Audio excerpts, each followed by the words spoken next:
know that we have leaders with important lives in this room and that you all are busy. Thank you for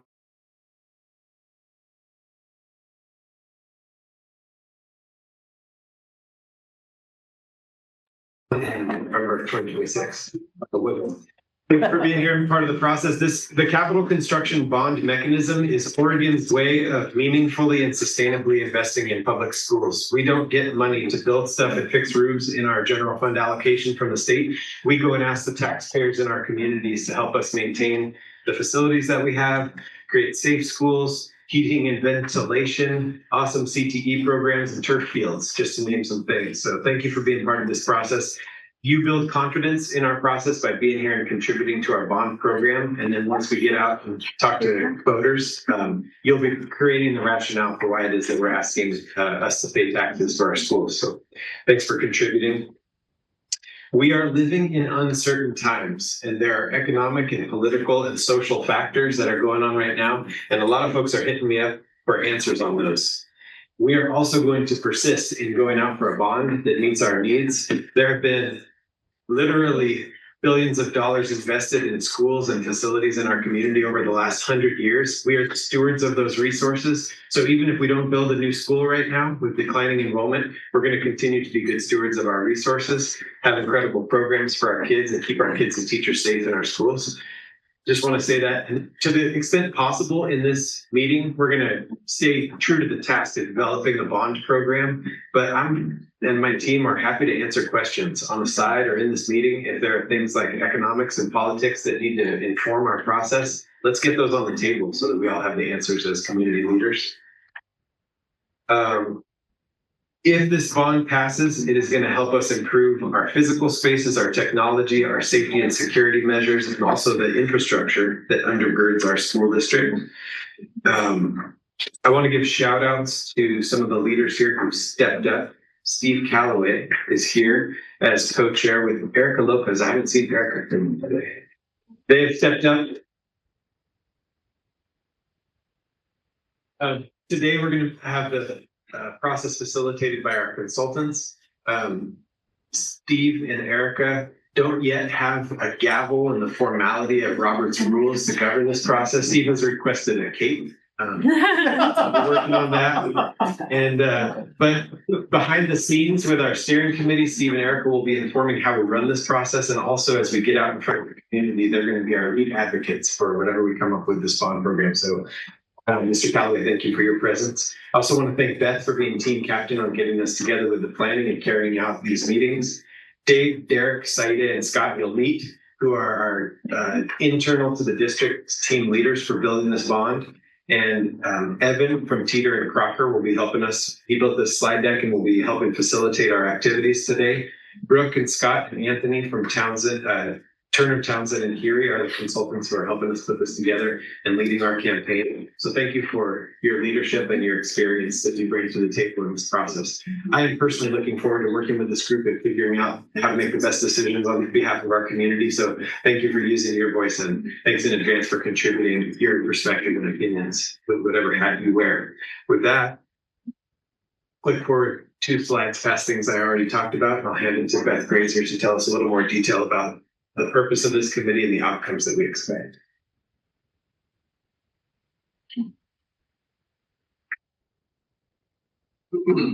One more? Yeah, I think that'll set you up for success.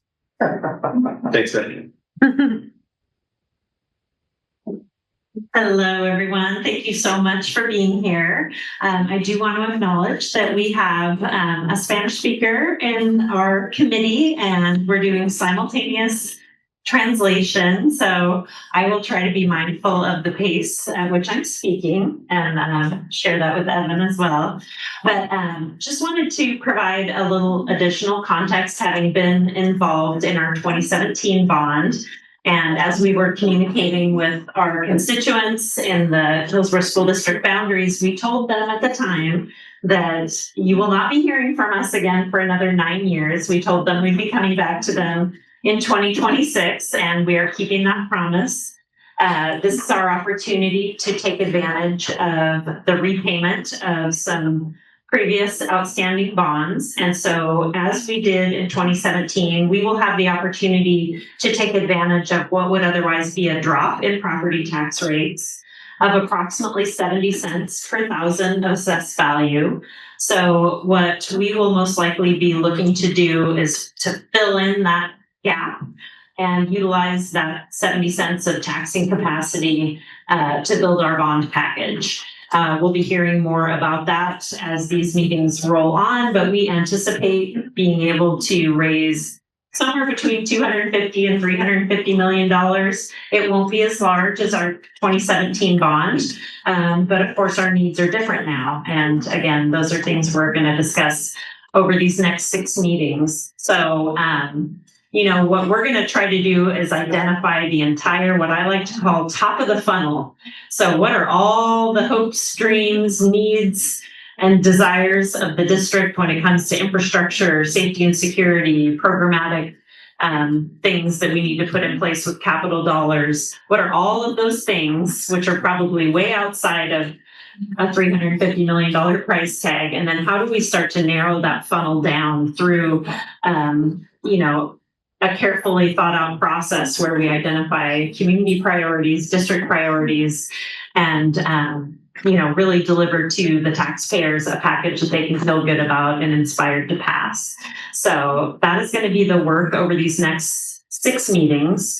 And hopefully by December, what we'll have is either 1 or 2 versions of a package to then take out to the community in January, February. Probably have a couple of community meetings where we share this information, let people see the project list, ask questions, provide their feedback, and then we'll pull this group back together to review that feedback and further refine our package, ultimately getting down to 1, which then will be presented to our school board for their review and assumed approval.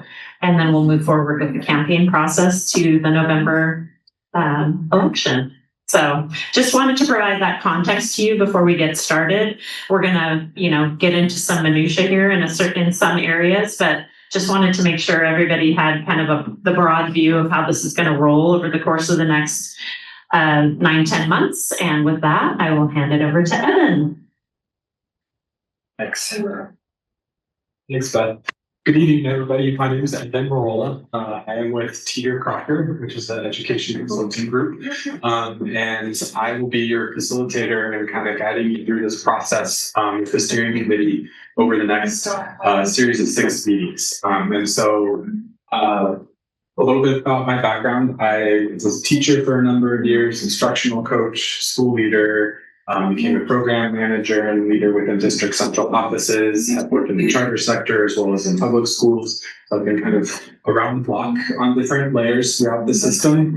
And I like to say that we bring this perspective of recognizing we're not the architects and engineers of the buildings or like the bond components themselves. We're the ones that help facilitate the data-driven process to say, hey, let's understand the need, let's understand how those needs can be met, and let's understand what makes sense for kids and what makes sense for the community as well. And so really excited to have those conversations with you all, as Beth alluded to be able to really dive into this further. But before we go, I know Travis gave voice to our steering committee, but would love for, sorry to put everybody on the spot here, but for our steering committee to just kind of stand up and do a quick hello and introduce themselves. I know Beth got to introduce herself, but either Scott, if you guys don't have to, just kind of quick and introduce yourselves. Hi, everybody. Sanderson. I'm the CFO here.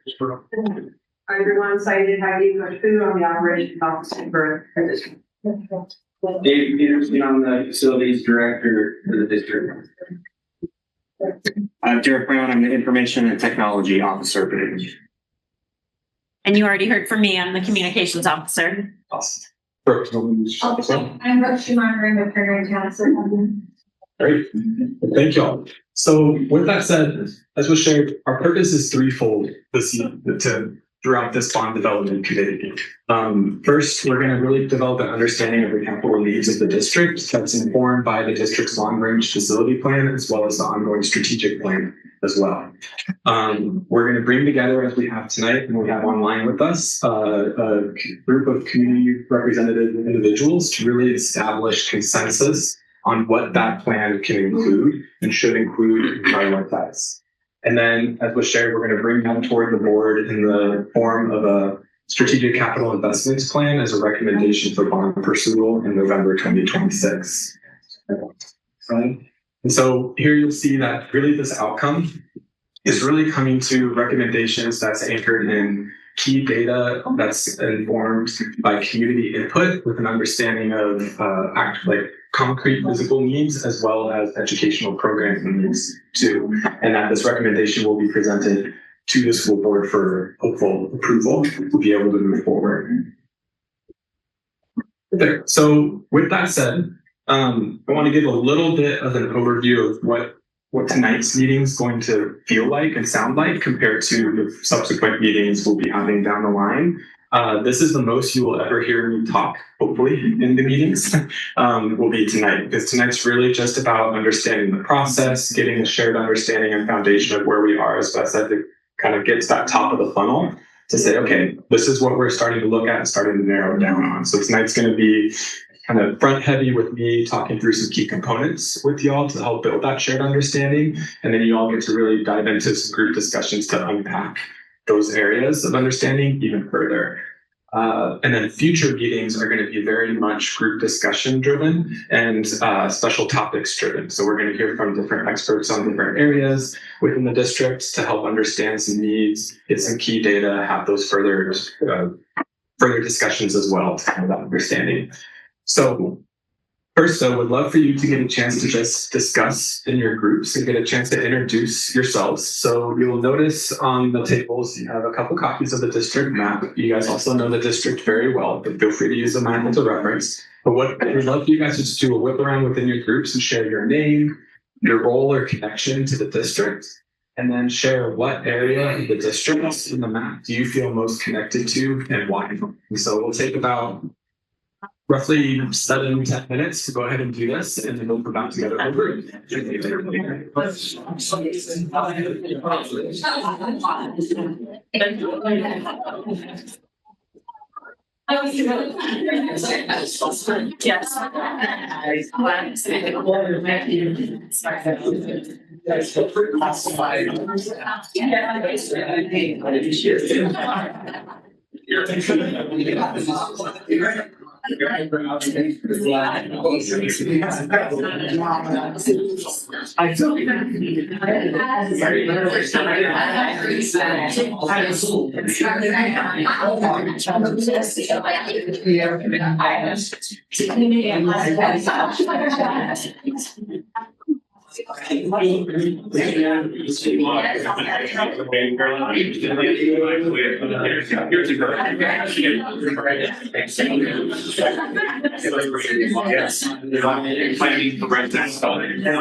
Yeah, so I'm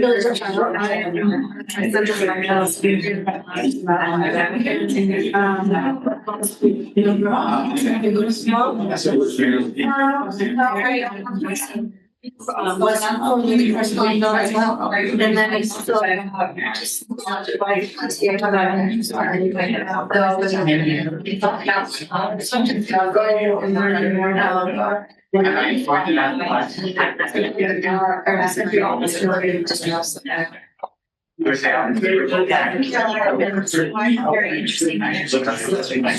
When you're not.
But you were in charge. So.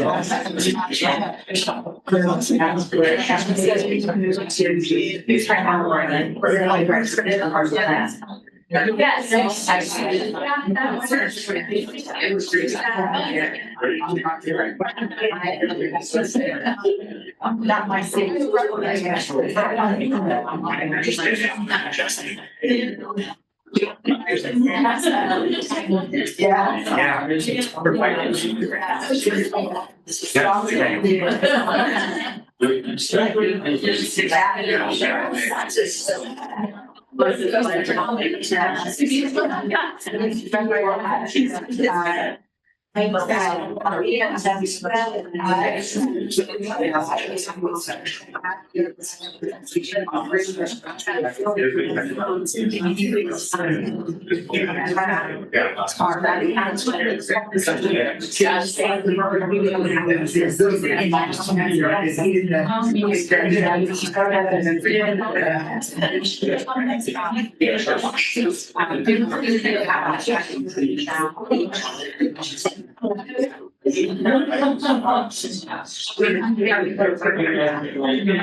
Okay, everybody, we're gonna take about 2 more minutes before we come back whole group.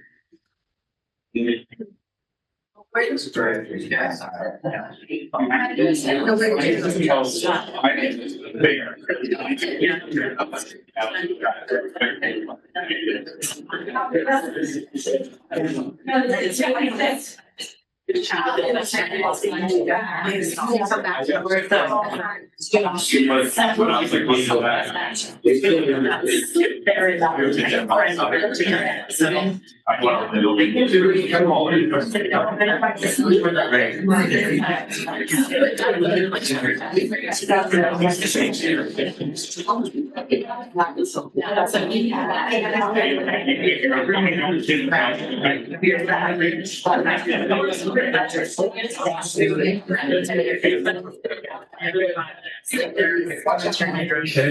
we're gonna call that the teacher's 2 minutes. Sometimes it's more than 2 minutes, sometimes it's less than the actual 2 minutes. But I appreciate you guys jumping together as a group and starting to build community and introductions. And we'll get a chance to mix groups throughout these meetings, so we'll get to meet different individuals, hopefully each meeting throughout this process as well. Before we dive further, I do want to ask Anthony and Cindy if you guys can introduce yourselves to a couple of our key partners from ESO Marketing that are integral in this process. Want to have them introduce themselves to this group as well. Buenas tardes, good afternoon. I'm Anthony Velez with ESO. We're part of the consulting team, and our focus is outreach and engagement, and we're all bilingual, bicultural, and so our specialty is Spanish, English, Spanish.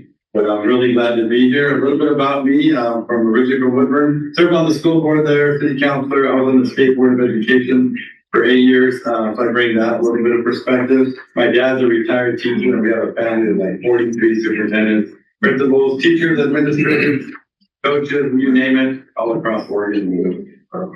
Thank you so much. And thank you for your service. This is really important work, and excited to be here. Hi everyone, Phoebe Avila with ESO Marketing as well, and yeah, nice to meet you all. Like Anthony said, we would be part of the outreach, yeah. Thank you both for being here. Perfect. So I just want to give a little overview and visual just to kind of help share the process at large and where specifically the work of the Bond Development Committee or the BDC really lives. And so in getting ready to move towards a bond, the key process is we do a lot of data gathering, and then we do a lot of group input from the community representative group, the Bond Development Committee, to really help process that data, poke holes in that data, ask questions, help make sense of it, help start communicating and talking about that data, to then seek, as was shared earlier, preliminary community feedback. And so you'll see that there's a lot of cyclical pieces, like there's some data we'll have tonight, there'll be more data you'll ask for, we'll come more with more information and more understanding throughout each of these processes. So it's not a one-stop and done process throughout these meetings. And then same with the community feedback. As we bring kind of the possible options of what we're considering, we'll get some more data and information through that, we'll bring it back to refine, to get to more of that concrete recommendation before we then continue through the process, which is towards a strategic capital investments plan that then gets approved by the board and sense made in a way that moves towards short-term and long-term facility improvements for the district at large. So just wanted to give this visual. We'll keep bringing this up as a reminder of kind of where we are in this process throughout each of these meetings. So I want to introduce this to you tonight. And so to kick off the group discussions this evening, we're going to look at some key data points at various levels to be able to just build that solid foundation and sound understanding before we start diving into more discussions around your own thoughts, experiences, curiosities, and hopes within key areas as well. And so to do that, we're going to look at some enrollment numbers as well as projections just to understand where is the district heading to the best of our knowledge on these projections, and then get a chance to talk about an overview around physical capacity and utilization, both in terms of the actual physical, as it says, capacity within the buildings, but also programmatic as well. And then get an understanding around the structural and systems integrity of the district facilities too. And then start building understanding and be able to start a key discussion around educational programs. So again, some of these we'll look at tonight to really kick off. Some of these will come back in the subsequent meetings as we have more questions and get into deeper discussions as groups too.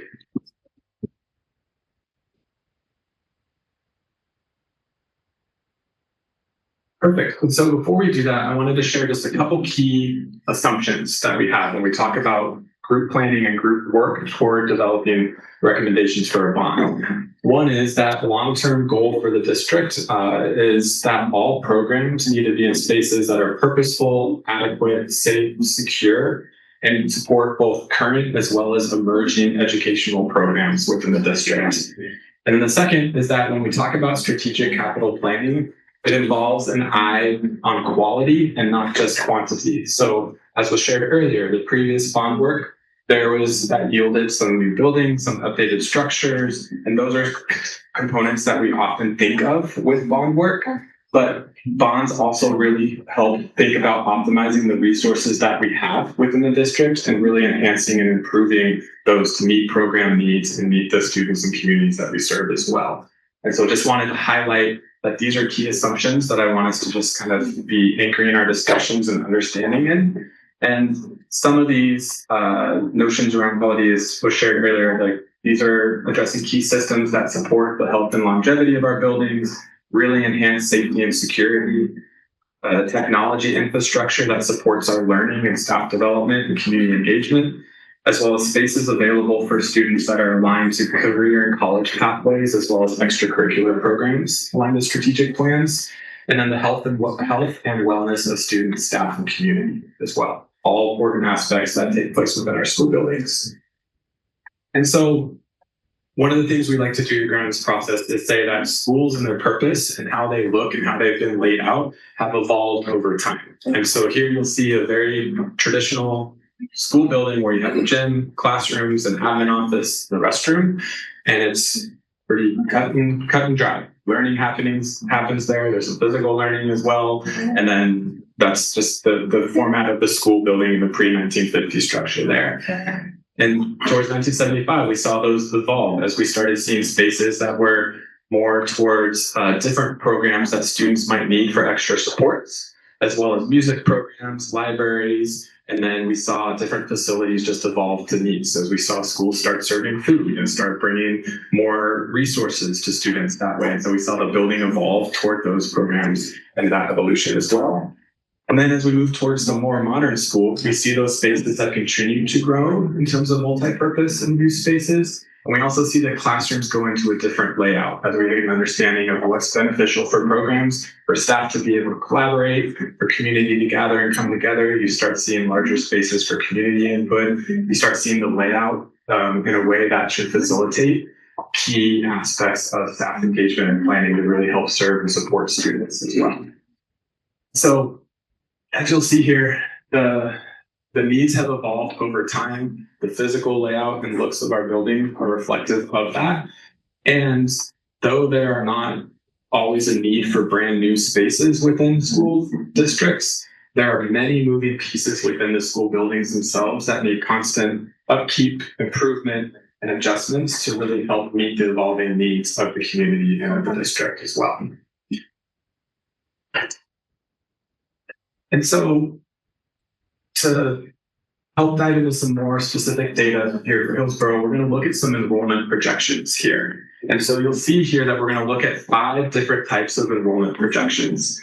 The first is a percentage when we talk about enrollment projections, we talk about 5 key different models that go towards enrollment projections. One is the percentage increase model, which looks at kind of the evolution of enrollment in a district over the course of years. It looks at the past 6 years, gathers a trend and applies that to each concrete enrollment number that we get moving forward to get an idea of the trend. The next is a regression model that uses linear regressions to say, okay, if we can get concrete data points from things that aren't necessarily concrete in the future, what trends are we seeing? Where's the slope of that line going and what direction are we moving toward? We look at what's called the linear regression K, or the cohort survival model, which says if we start with, say, X number of students in a grade level at the beginning of the year, how does that number evolve throughout the course of the year? What's the retention rate within that grade level? It looks at those from the past 6 years to then say, for example, if we're seeing from first to second grade that there's a increase of 3.5% on average for students, then we're going to multiply whatever number we have for enrollment by 3.5% to try to predict that trend moving forward. And then there's an option to be able to look at natality or birth rates, as well as housing unit pieces as well. And so all of this just says when we talk about projecting enrollment, it gets very complex and very statistical. And there are things that statistical models cannot perfectly predict that happen on the ground, but it is a way to get the best guess and understanding of what's coming ahead. What can we start thinking about? What can we better understand? What can we better plan and better prepare for? And so when we look at these different models, we also then wrap those up to say, okay, if we're looking across 3 months, let's look at a low estimate, a mid estimate, and a high estimate. So with our program that we have for projecting enrollment, we found that using the mid estimate, or what's written on here as best estimate, had a 99.5% predictive success rate for Hillsboro. And so the recommendation is that we're looking at the disciplinary hands to get a general idea and a general trend. Tonight's not about looking at these numbers and getting precise about like, okay, we need a plan for this specific number of students. It's just understanding that this is the general trend we're seeing to kind of help frame our discussion of what we're moving towards as well. And so here you'll see all of these different types of models laid out, looking between this upcoming school year to 2030-31. A couple things to notice is because we see that there's tightly a lot of similarities between all of these models except for the housing unit model, we see that this is, we're feeling confident about the trend that we're seeing through that cluster. Reason we're seeing the housing number really split off for elbow is because housing units are based off of US Census data and are a snapshot in time. They look at what housing is coming up, what's emerging, and what's moving forward. It does not always bring natality information into the picture. So in other words, though there may be a lot of housing coming in the area, where previously each house had, let's say, 4 or 5 kids that were then feeding into a school district, those houses may have 1 or 2 kids feeding into a school district instead of that high number that was before that previous number. And so there's work that needs to get done to really merge that to see alongside natality rates, how that impacts trends and understandings as well. But I just wanted to highlight kind of why we see that split there, but why we feel confident about the cluster that we see on the other components there too.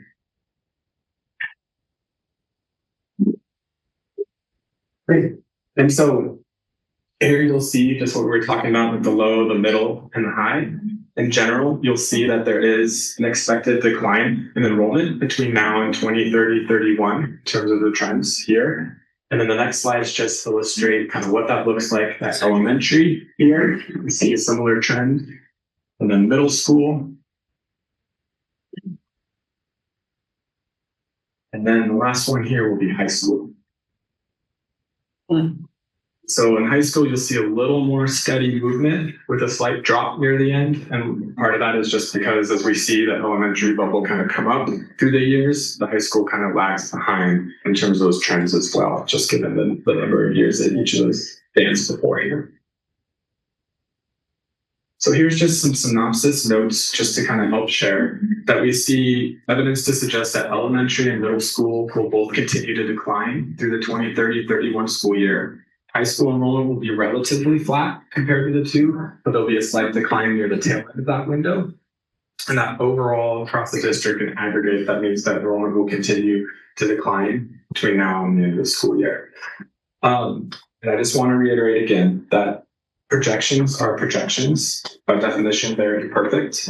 There are always factors on the ground that can impact that trajectory as well. And so whether they're decisions with your employers in the area and what that might bring and how quickly that happens, there's certain things that those models cannot predict that can happen in any given moment to be able to help shift the trajectory on these. And so just wanted to share this as like snapshot in time for today. What are we seeing? These get monitored in ongoing ways to be able to help say, like, are we continuing to see this trend? Are we seeing evidence to think differently about this? But just wanted to share this just with that base understanding for the group today. Can I make a comment just to capture that? Thank you. We talked about this a little bit yesterday. First, this is Erica Lopez, co-chair of our bond development committee.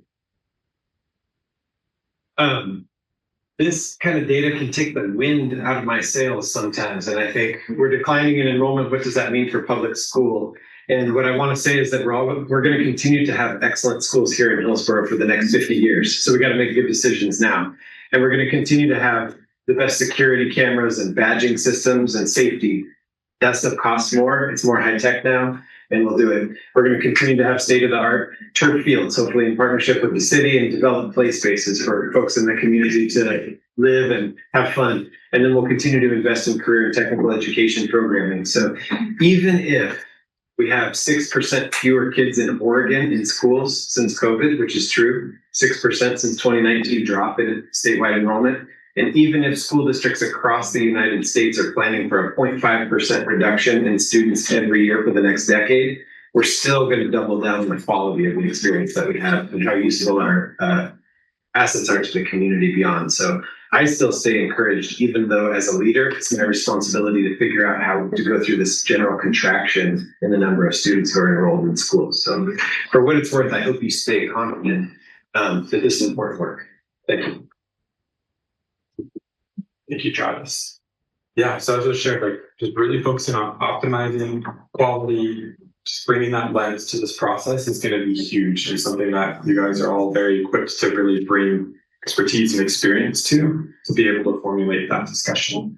And so another piece we look at alongside enrollment trends is just what's the utilization and capacity within the current district facilities to be able to support programs and students. And so you'll see here that this just highlights language that this is also one of many data points that typically gets looked at.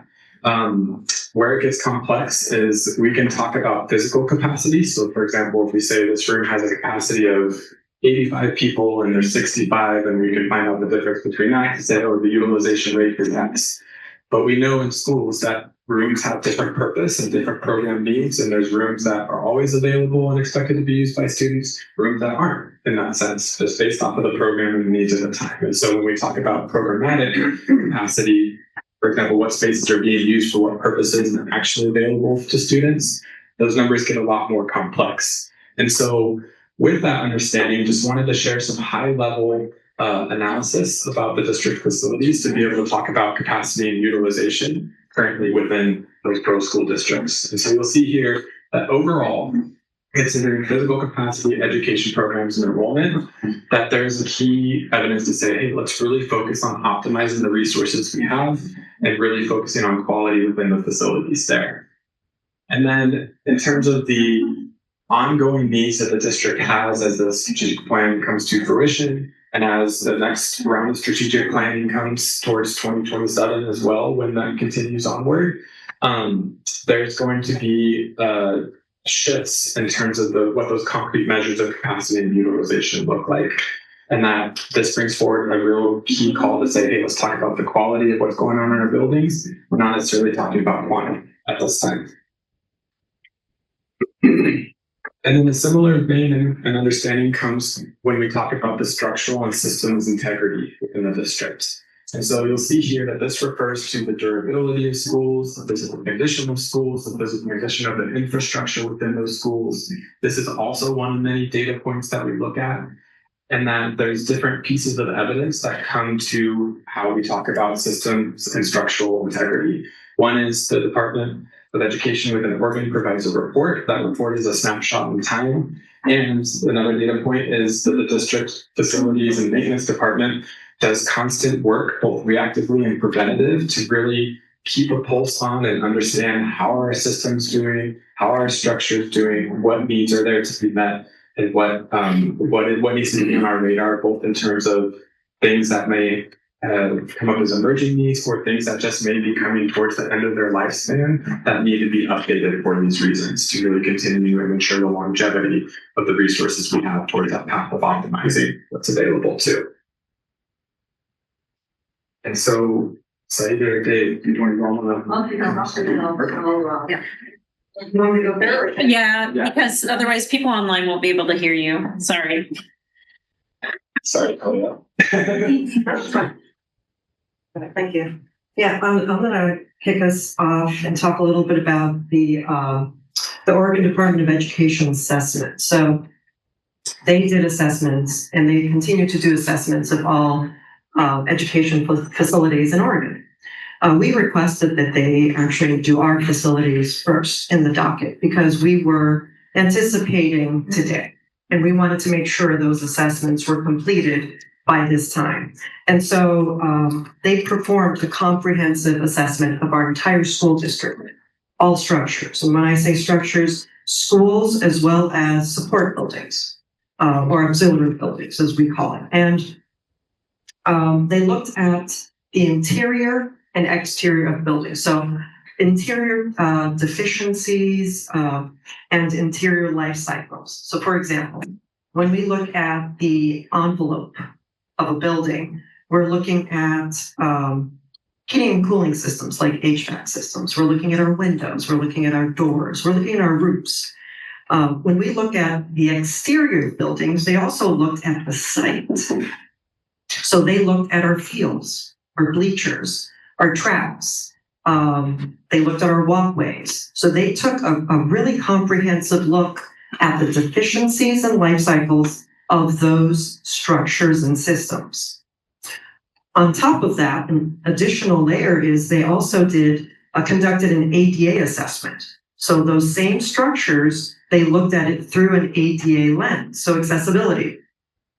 For example, they looked at bathrooms and bathroom stalls. And through an accessibility lens, they rated our bathrooms throughout our district. They rated our parking lots and our parking spaces and accessibility to and from the parking lot to the school and back. Also accessibility within the schools, so how they were able to navigate within the schools. Then there's another layer, and that's our in-house professionals. So we have a staff, pretty experienced and professional staff that took a look at our buildings as well. So supervisors and trades. And we looked at the data, right? So we started pulling data. How many times did we send one of our HVAC specialists to this school to repair a component in our HVAC system? How much did that cost repeatedly over the years? So they all looked at the same systems, which provided us with that third layer. So I just wanted to give a little bit of context as to the OD assessment, as well as our own internal assessments that all create this picture of our school district and our structures and our facilities. And I'm gonna shoot it over to Dave so he can share a little bit about the highlights from those assessments and really give you some details from his lens as facilities director as certain areas that we are looking at and we will look at in much more detail over the course of the next couple of weeks.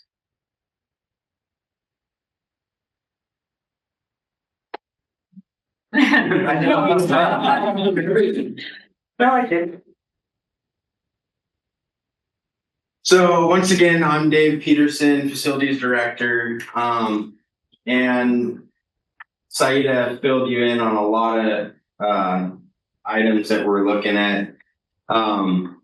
Some of the items that we're looking at are like roofs. You know, we did great things in the last bond. We put AC in classrooms. We, did some system upgrades to schools that were lacking in, the comfort creatures of just sitting in the classroom and maintaining a constant temperature. But in all of our schools, I will assure you have good bones. We just need to do a little bit of updating to bathrooms, ADA, LED lighting is plays a big into this bond. Roofs, HVAC, we have a lot of HVAC units that we're nursing along, but as we go through the years, parts get a lot harder to come by. We also know how much effort and how much time we are spending at those schools, so those are highlighted in there. Windows, those, hold in the heat and save a lot of money. And by doing a lot of these upgrades through this bond, they're also going to in turn save the district a lot of money, because we're not going to be, we're going to have LED lights. We're not going to have the big energy spenders that some of our sites currently have. That's about it in a nutshell.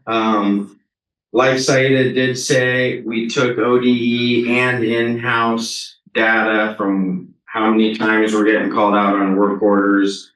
Some of our data and ODE conflicted, because I think when they were in there during the time in the moment doing their inspections, they came to a system, for example, a fire panel that we know is, some 14, 15 years old that we've been having problems with, but that day, all systems normal. There's no horns and bells going off, so it's, it's good, but really in-house, we know it needs a lot of work. It needs to be brought up. So is there any questions? None? Yes. The current funding for all of this infrastructure maintenance, how long is that current funding, that window extended to? Is this bond covering from November 2026 immediately going forward, or is it covering some of the needs like for roof replacement or LED additions, retrofits further down the line? It's coming from the time this bond starts, correct? I'll let Beth talk. Well, I just want to make sure we're all talking about the same thing. So a lot of these items that have been identified and are kind of on the big list, the big spreadsheet per se, Dave and his team and Saida and her team, they're continually kind of maintaining a bit of a red zone on that list. And if there are things that make it up into the red zone, like basically we've got to figure out how to get those things done. But other things that are quite needed and critical as well are waiting for the opportunity of this bond. So, and I think part of our work in developing the bond package is also going to be taking a look at what's the pacing of when these projects get done, because the bond, not all the work is going to happen in the first year. It'll be probably over a 4 to 5 year span like our last bond was. And so it's really identifying what work is important, but could potentially wait until year 4 or 5 of the bond program. Does that get to it? That's spot on. Thank you. Yeah, and how we did that, I'll be quick, is how we did that is we took all of ODE's reports, all of maintenance reports, and what we did is we sat down as a facilities team and we had a color coding method. So red meant like needs to be done, should have been done 2 weeks ago. Purple, I believe, was like, hey, we're good to go, because that's a lot of the new stuff that we did. So, and we went down all the items: HVAC, windows, insulation, roofs, and then that's how we kind of narrowed down our list. So, and prioritize. Perfect. Thank you. Mic drop. Good job. Thank you, David. Thank you, Saida. And Beth, thank you for the context there too. And so what this is heading towards, like we've talked a lot about really thinking around, okay, let's talk about the quality of what's in our facilities at the district in support of our program and our students and community. And let's really optimize that for the future, really thinking with the strategic plan in mind. And so with that said, there's some key buckets that initially come to mind to kind of help start conversations. And the question that was just asked tonight about like, hey, what are some of these components? Can we start understanding a little more? This discussion that we're going to go into is going to really help glean that from the group to help us bring back information and presentations to y'all to better understand some of these key areas. And so given the information we have and really thinking around, well, what components are there to really think about for a strategic capital investments plan, we wanted to share 6 key buckets to start doing some sense making as a bond development committee. And these buckets are our best guess right now. These buckets may evolve based off of the discussions, but this is what we're initially thinking and kind of steering towards as a group. And so thinking like when we talked about the structural and systems integrity, what's needed for our buildings and systems across the district? What's needed to really enhance safety and security within our facilities and for our students, staff, and community? What's really needed in terms of the technology that's within our facilities to support our work? What's needed to really enhance our college and career pathways for students and the opportunities moving forward? What's needed to enhance extracurriculars for students, as well as build those community partnerships? And then what's really needed to help enhance health and wellness and support and make sure that we have the spaces to really show that this is a priority for staff, students, and community. And so what we're going to do now is take about a 5-minute break, get a chance to stretch, get the wiggles out, grab some food, use the restroom. And then when we come back, I'm going to kick us off into a group discussion into these buckets through a little bit of a guided protocol to help talk through some key questions towards this end. And so go ahead and let's take a break and we'll come back just after 5 o'clock for this last stretch for our first meeting. Order. Yvette Pontona is the current chair of the Hillsboro School Board. We also have Beth Grazer, who used to serve with unknown facts. Kim Strelchin, who was active and instrumental in passing last bond and who brings her expertise to the table as a former school board member. Thank you. And Carolyn Hortman, whose name might be on more little plaques on schools than anybody else's, has served as a school board member for many years in HSD and has agreed to come back and help us with her expertise on this campaign. So thank you all for your service. And at 18? Yes. Oh. I thought it was served for 5 years. And then Erica Lopez is a former chair. She didn't introduce herself formally, but former chair of the HSD School Board and has agreed to come back and co-chair this committee. So with Steve. So thank you all for being here. Thank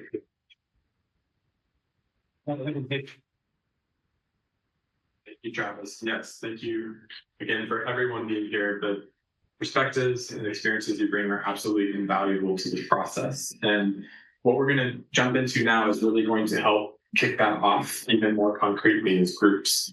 And so on the next slide here, we've got a little bit of an outline of what we're going to do. So this last block of time is going to be very group discussion driven. And so as a group, you guys all have individuals at your table that have a packet that look like this. We're going low tech on this and worksheet. Table 2, I'm joining you. Don't worry. And individuals online, I'll be coming to you with this packet as well in just a moment. But we're going low tech on this just because for realistic purposes and really helping keeping this a conversation driven process, we didn't want us to have screen barriers and really think through the lens of having to make it overly formal here.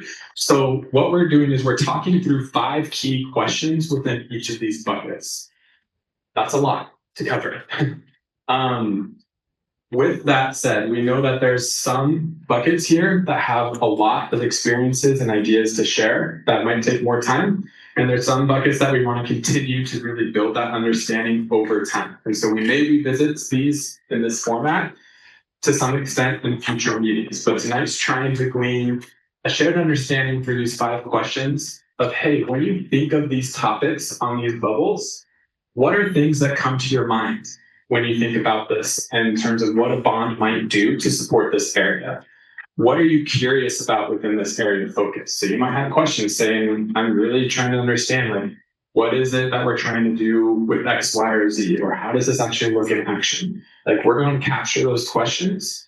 You're also going to share what data would you like to see or consider to support prioritizing recommendations that may fall within this area. So for example, Saida and Dave talked about a spreadsheet with color coding. Like that might be an example of like, hey, can we spend more time really understanding the internal assessment of systems within the district? Yes, let's capture that and let's bring that. So when we talk about buildings and systems, we can look at that even further as a group to get concrete. So that's one example there. Why do you think considering this area of focus might or might not be a good idea for Hillsboro School District? And then what information or experiences do you have and bring to this area of focus that you feel eager to speak to or eager to continue sharing with the Bond Development Committee throughout this process? This is going to be a lot of that data gathering component that I was talking about within the bubble or within the kind of flow chart that we looked at the beginning.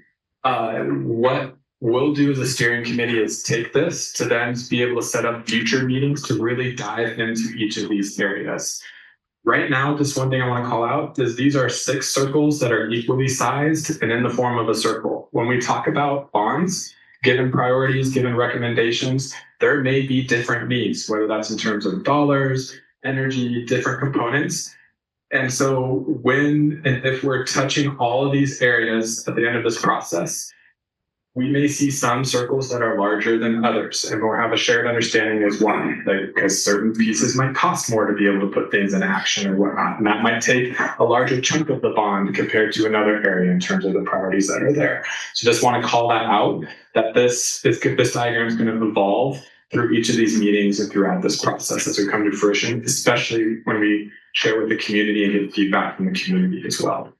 So with that said, that's the last time you're going to hear me talking for the next 3 months. Just kidding. No. We're going to go ahead and dive into group work. For table facilitators, I would recommend spending roughly 7 minutes per bubble to try to help pace. Brooke graciously has offered to be kind of our timekeeper, so she's going to flag the halfway point within this window for us to say, hey, we're halfway through, you should roughly cover 3 circles. If you don't cover all the circles as a group, that's okay, because that's a data point in and of itself too, saying, hey, there's a lot of energy on these areas, we need more time spent here. And so that said, go ahead, dive in. If you have any questions, flag me down. But thank you all, and we'll reconnect in about 40 minutes whole group. Building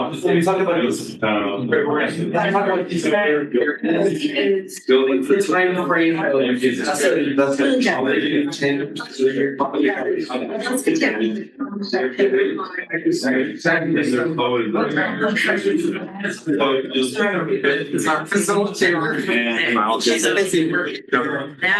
I have opened this room. You are assigned there. Now, I think I want to turn off. Hey. So what we're going to do now is just hear from each group, and I think just broadly, just a quick summary, about 60 seconds or so, about where did your group get energy in the discussion? What were some things that popped up? We'd love to hear from each group. And again, we're going to collect and gather this, share back trends at the next meeting, and start diving further into some of these buckets on the next one. But let's go ahead and start with somebody from table 2.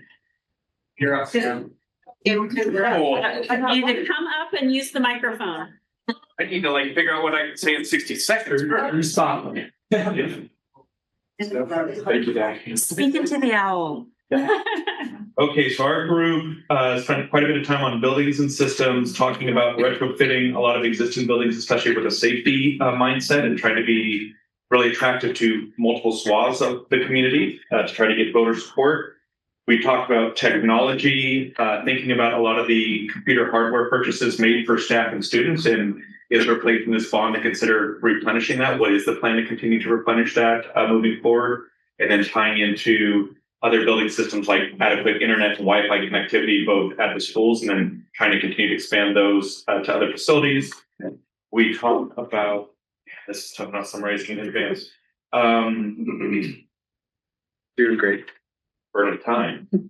We talked about the idea in college and career pathways, seeking to make facility enhancements and upgrades that align with the different college and career pathways through lab investments, facility investments, and the like, and the possibility for a career development center. We talked about, for extracurriculars, thinking about sports complexes and trying to ensure equity of sports for both various sport activities, multiple genders, and then also thinking about utilization of that, including turf, including pickleball facilities. And then also ensuring we have Title IX compliance. And then we talked about health and wellness having innovations that could enhance both staff and student comfort. So things like if you have substitute teachers coming in, do they have facilities within the school to set up, leave their personal belongings and the like, as well as air filtration system, things that can include public health both in the schools as well as others. I'm sure I'm missing a lot of the good things, but I think I'm at 60 seconds. So being first, I'll save time for the rest of the groups. Thank you, Dan. That's great. Thank you, Dan. Love to hear from somebody from group one. That's true. Yeah.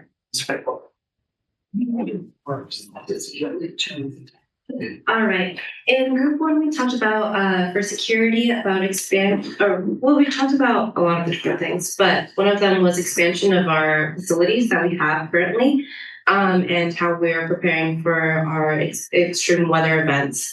Other things were we would love to know more about the specific uses of our buildings. How are they being used among like different programs, and about equal opportunities for our high schools and schools in total. We want to know about which buildings cost more to repair. What are the utility rates for each building? We want to also think about more about our SPED programs and how are those being funded, and in their spaces, equipments, and curriculum, are those up to date with new information that you have on that. Other information for safety and security. We do have the new cameras thanks to our last bond. However, we would love to see more security being applied to our other facilities outside of school, such as like Herrick Field and athletic facilities. Aside from that, we talked about the possibility of expanding our programs, such as into workshops with AI that we saw that PCC in Willow Creek is currently working towards, and that could be a wonderful partnership between HSD and PCC. And we also talked about maybe expanding our connection with other districts, smaller districts that are around us, and how that could be, something that could help us, especially when in moments of scarcity. We were thinking about just funding different, making sure that funding isn't cut for our programs, and also making sure that we still have the tech be up to date. So Chromebooks and all of our teachers have technology in their hands. Apart from that, just again, our goal of equal distribution and accessibility for CTE programs and different programs across all schools in HSD. Talking back with other school districts such as in Gaston Banks, and collaborations across districts. We also had the idea of a pool because that would be really nice, and it would be a great collaboration not just for our district but also for communities to get more community engagement and the city of Hillsboro.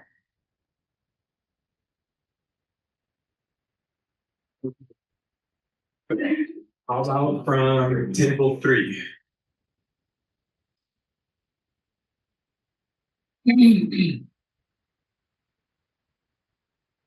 All right, so I'm gonna just pick one thing from each list. Maybe not, maybe two. We talked about playgrounds for building and systems.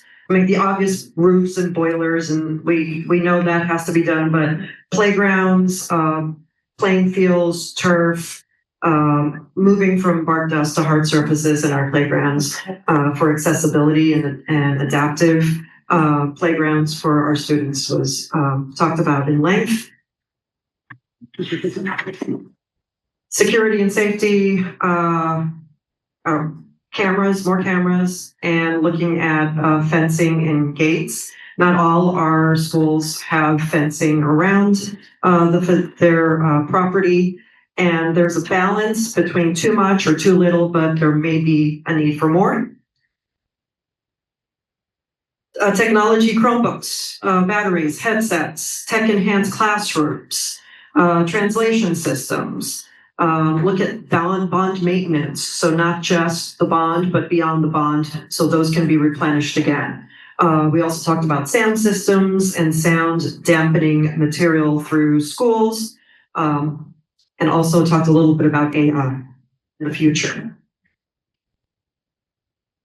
College and career.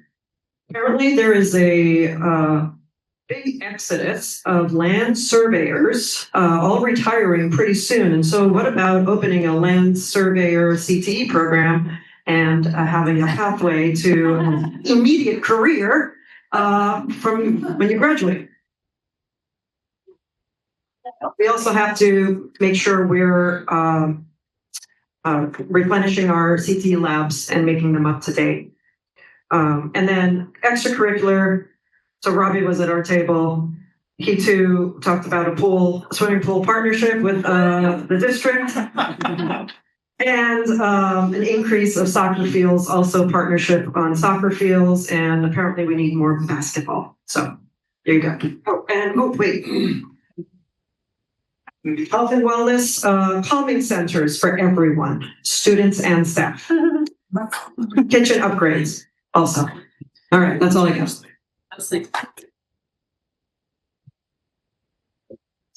So for these last three groups, we're just gonna hear like, what brought your group the most energy in your discussion? We'll get a chance to share more. Let's hear it from group 4.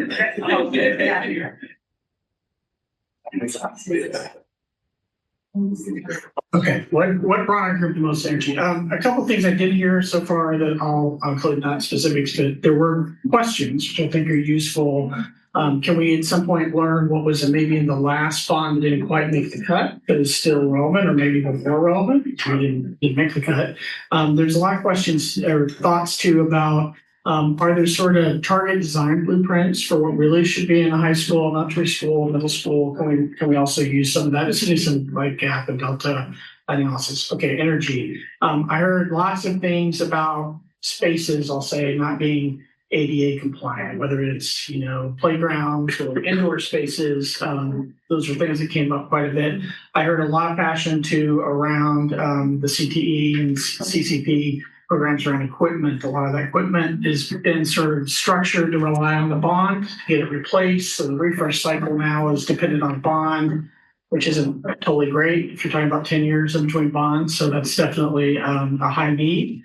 I heard in the health and science space too, there's a lot around maybe a resource center, or are we kind of planning for some of those things that, from an equity perspective, maybe some of our kids might need, and to make sure that that's included also in our thinking. And lastly, I'll grab one from safety and security. There's a lot of discussion and energy around perimeter, and not just the sort of central area where we have the 2 buttons and all that, but how are we looking outside of that, maybe in the gymnasium or other places around, the campus that might need attention. Stop. Thank you, Scott. How about group 5? Come on down.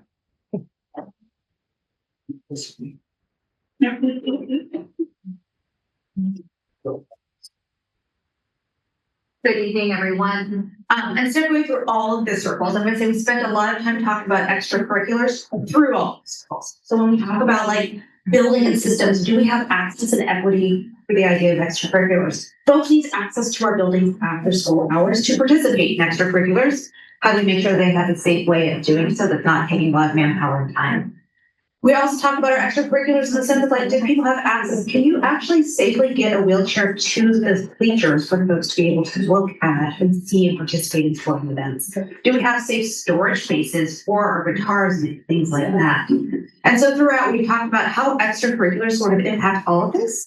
But more importantly, how does it keep our students engaged in the different events throughout school, making their way through those college and career pathways through graduation? How does it get our community members into our school system so they can see the great work that he just is up to? So, table 6.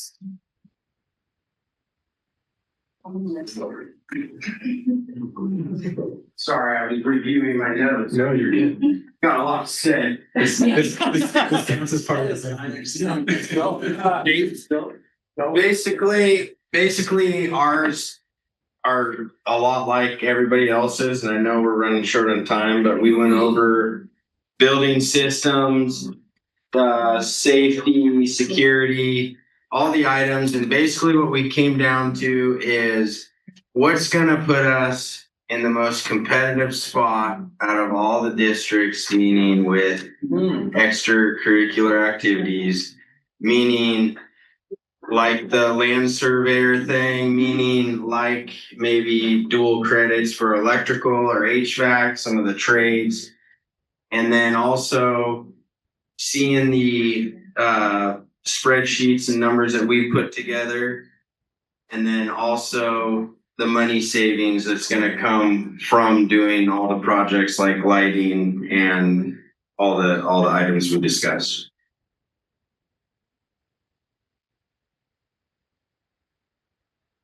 Thank you all for engaging in those rich discussions. Really.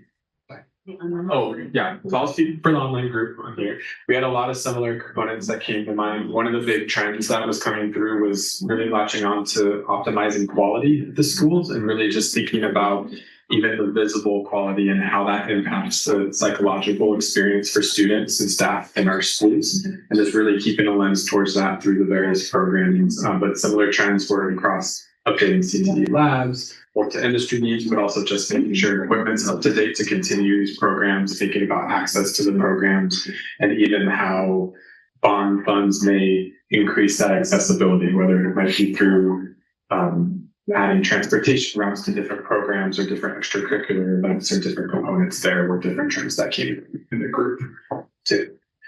And so with that said, thank you all very much for diving into this. In terms of the next meetings coming down the line, we're going to get a chance to dive into each of these much more deeply, looking at some of the data that you raised, getting to build that shared understanding, shared definition to really start talking about the what, start talking about the why, and start being able to prioritize within those areas as well to see the full board as a group as we move through this process. And so thank you all for sharing your thoughts and engaging with those. I'm going to collect these notes and we'll share back.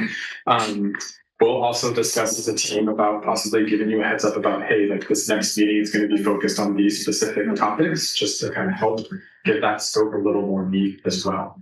Yeah. Will you share any of the materials beforehand so that we can see those prior to the meeting, or that not happen, please? We'll, for a lot of the data we'll be having here in group, we'll be able to share a heads up on the agenda and what the different components will be sharing there. But all the materials that we have in these meetings, like the slides, will be made available to the group. It's going to be on the public website as well to be able to access and see what the group's talking about, what the group's looking at, what the group's engaging with, what comes from each of those meetings too. Great question. Perfect. So with that said, I do recognize we're past 6 o'clock, so I'm going to respect people's time. I'm here and available if you have any questions or want to talk further, like please feel free. We look forward to seeing you here Thursday, October 2nd, 4 o'clock for our next meeting as well. Thank you all again very, very much for helping us kick off this bond development committee process.